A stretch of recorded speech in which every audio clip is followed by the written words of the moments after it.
G'day, Hayden here at Pacific Toyota, giving you the personalised high-definition virtual tour of our Mitsubishi Triton dual cab ute. Now, before I run through the ute itself, what I thought I would do is give you a bit of a brief overview of what a virtual tour is. So basically, it's just me showing you through the car.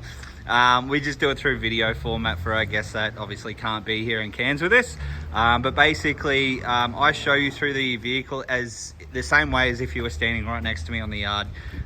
So basically, I'm going to go through all the paint and panel, obviously the engine bay, work our way through obviously all the interior, go through all the service history and all the instrumentals and extras that come with the vehicle.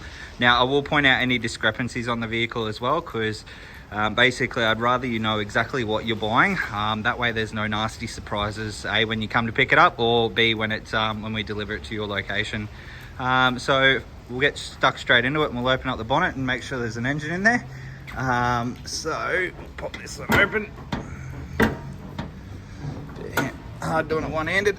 All right, so inside, as you can see, nice and tidy. So the Mitsis are running a 2.4 litre DID common rail diesel engine, which is obviously a turbo diesel. Now they have been running this engine since the end of 2015, all the way through to the current model at the moment. And then the one before it was also the DID, but a 2.5 litre, which actually won World Diesel Engine of the Year 3 years in a row.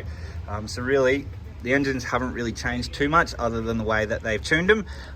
It's still a very, very, very solid motor. And I wouldn't be surprised if they will win World Diesel Engine of the Year again. All right, down the front of the bonnet, nice and tidy, no visible dents. Now, there are a couple of imperfections on the vehicle. So there are a few light scratches on the bonnet. Most of those aren't through the paint. Actually, majority of them aren't through the paint. So most of that should just come out with a bit of a buff. The only other two are these bird poo marks here, which are, look, we can try and do something there, whether we buff that. Look, if it is a problem, I can have a chat with management and try and get it rectified for you. That is no issue at all. But other than that, like, there's no major dents or anything like that on there. Just those two bird poo splatters and a couple of light scratches on the bonnet there.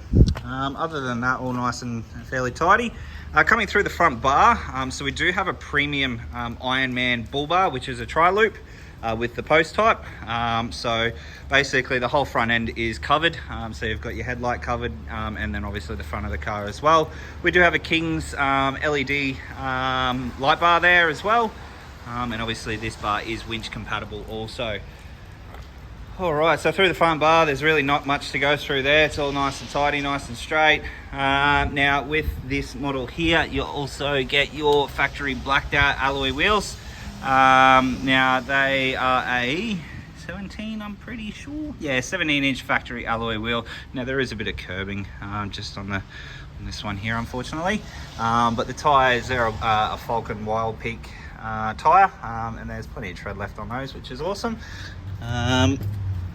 All nice and tidy through there. Coming down through, obviously, our driver's side area, all the panels are nice and straight. Now, normally I would do this outside, but unfortunately we are copying a bit of weather here in Cairns at the moment, so it'll be a bit hard to do it in the wet. So we'll continue on going through all the paint down this side of the vehicle. As you can see, we do have your factory running boards as well. There's a bit of a stone chip just here. Other than that though, everything is fairly tidy. Across the top of the roof, we do have your roof racks as well. And then we'll work our way through to the rear of the car. Bit of a light scratch there. Again, other than that, nice and tidy through there, which is good. Again, alloys through here. Coming through to the rear of the car, we do have a few marks just on the rear here. Obviously I can get them touched up, that's no issues at all. Across the back there, the back's nice and tidy. There is a bit of a mark just here. Now that should just come out with a bit of cut and polish, just a bit of a scuff on that one. So we'll open this up, give you a look inside the tray. As you can see there, nice and tidy. There really isn't too much marking on the tray, which is good. They haven't really used it very often, which is pleasing. And that just closes down like so, and then you pop that forward. All right, moving down our passenger side now. Again, just showing you through all the panels there. And again, they're all nice and straight. There's no dents in any of those. Paintwork wise through the passenger side though, looks to be fairly clean so far.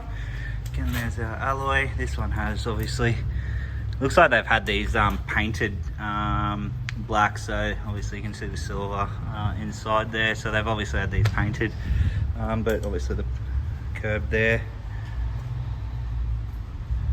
Bit of a mark just here. It's just a bit of dust on the car.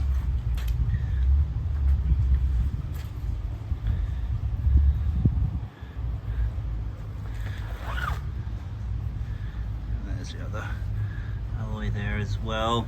So all in all, around the vehicle, apart from the couple of marks on the bonnet there, look, the car's in very, very good condition, obviously for the age of it. So what we might do, we'll show you through, obviously, the second row of seats here. I did just notice another 2 marks just down the bottom here. So there's a scratch mark just here, and then another mark. Oh, actually, no, that's just a bit of dirt. So just this one here, that little scratch mark there. Obviously inside the car, for the back seats, they're all in really good condition as well. There's no stains or tears or rips in any of the seating, which is excellent. All right, so we'll jump inside, turn the car on, run through obviously all the service history and the instrumentals. We do have 2 remote keys. One's an auxiliary key, one is a genuine Mitsubishi key.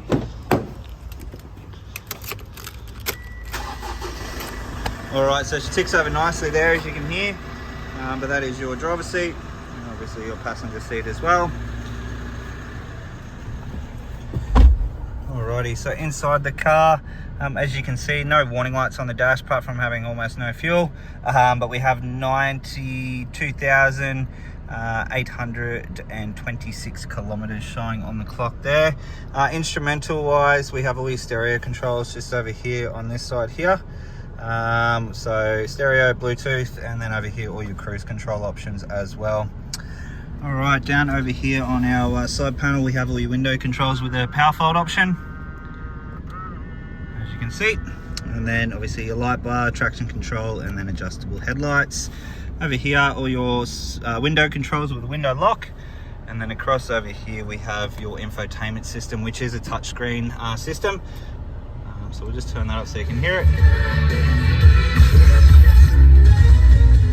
Alright, so as you can hear there, all the speakers are working nicely. There's no distortion or anything like that, which is perfect.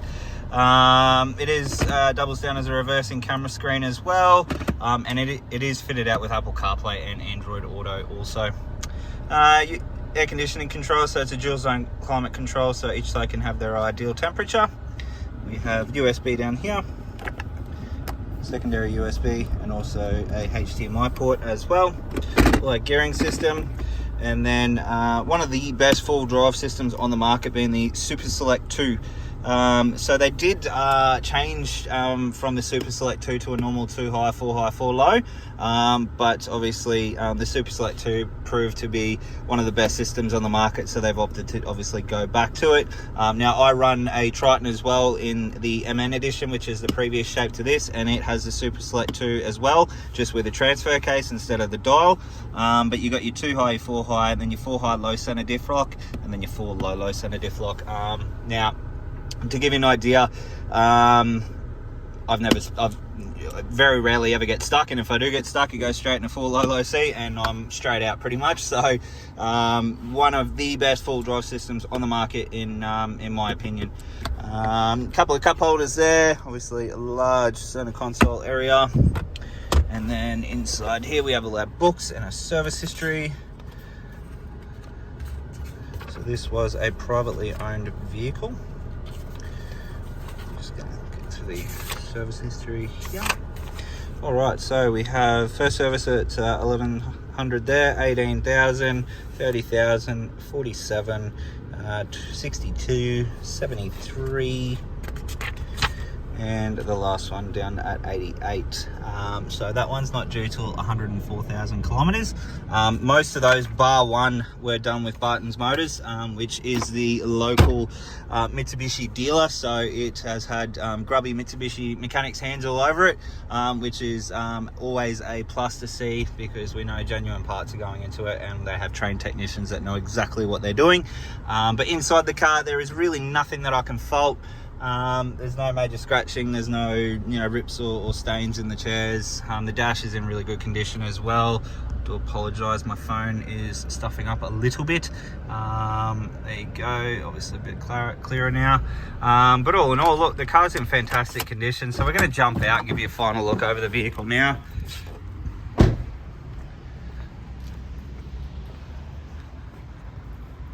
Alright, so that is our Mitsubishi dual cab Triton. I hope you enjoy the video. If you do have any further questions, please don't hesitate to give me a call. But I look forward to hopefully doing business with yourself very soon. Cheers.